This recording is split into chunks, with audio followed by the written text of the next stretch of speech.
Hello बच्चों, आज हम लोग स्टार्ट कर रहे हैं बायोलॉजी का नया चैप्टर है आपका, जिसको हम लोग कहते हैं जीवन की मौलिक इकाई, या हम इसे कोशिका चैप्टर के नाम से भी जानते हैं। ठीक है, बहुत ही इम्पोर्टेंट और 11th में भी आता है, सबसे बढ़िया चैप्टर है, जिसमें हम अपने शरीर में पाए जाने वाले कोशिकाओं के बारे में अध्ययन करते हैं।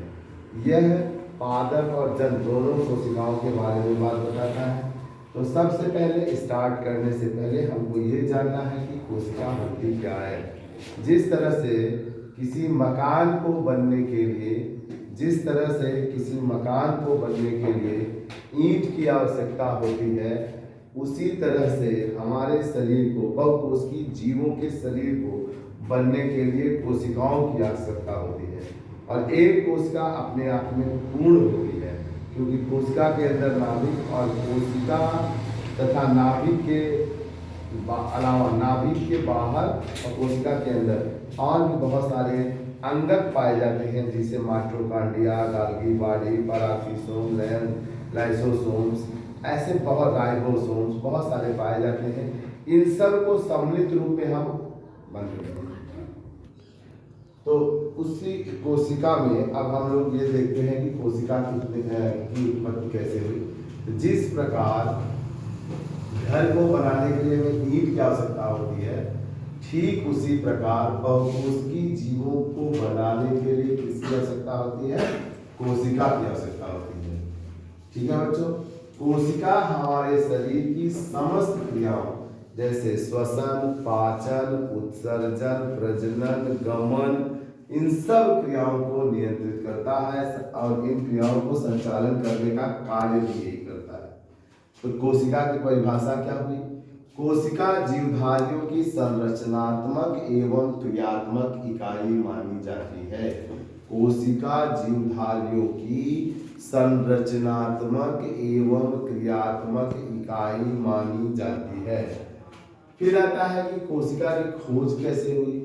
कोशिका की खोज सबसे पहले रॉबर्ट हुक नाम के वैज्ञानिक ने किया था, और किस सन में किया था? 1665 में। ठीक, इन्होंने एक बोतल के कार्क की पतली परत का अध्ययन किया। बोतल का कार्क, पहले आजकल तो रबड़ का बंद करने का आता है, पहले बोतलों में कार्क टाइप में लगता था ऐसे। उस कार्क में इन्होंने जब उसके एक पतली परत को काट के अध्ययन किया, तो वो देखा कि मधुमक्खी के छत्ते की बात छोटे छोटे कोठरों में बनी थी, कोष्ठ में बनी थी।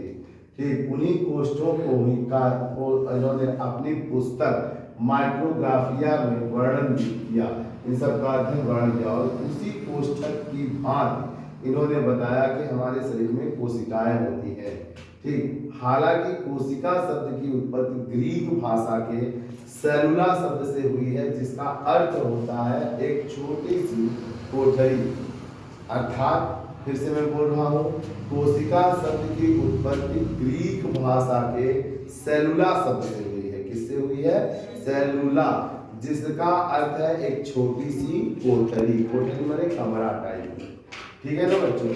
और इसी का वर्णन जब रॉबर्ट हुक ने किया कोशिका के बारे में, तब 1970 में ल्यूवेन हाफ नाम के एक वैज्ञानिक थे, जिन्होंने सूक्ष्मदर्शी की सहायता से सूक्ष्म जीवाणुओं का अध्ययन तो किया ही किया, साथ में जंतुओं और पादपों के कोशिकाओं के बारे में भी कुछ बातें अपनी रखी। फिर आता है 1671 में मार्सेल मालपिघी नाम के वैज्ञानिक थे, जिन्होंने पादप कोशिका का अलग से अध्ययन किया। और 1710 में विल्सन ने संयुक्त सूक्ष्मदर्शी का आविष्कार किया। एक वैज्ञानिक थे विल्सन, उन्होंने 1710 में संयुक्त सूक्ष्मदर्शी कंपाउंड माइक्रोस्कोप का आविष्कार किया। मैथियस स्लाइडेन ने 1838 में पादप कोशिका सिद्धांत को दिया, जबकि थियोडर स्वान ने 1839 में जंतु कोशिका सिद्धांत को प्रस्तुत किया। 1932 में नाल और रुस्का ने संयुक्त सूक्ष्मदर्शी का आविष्कार किया। संयुक्त सूक्ष्मदर्शी का आविष्कार किया, जबकि विर्जोव ने नई कोशिकाओं की उत्पत्ति पुरानी कोशिकाओं से होना बतलाया।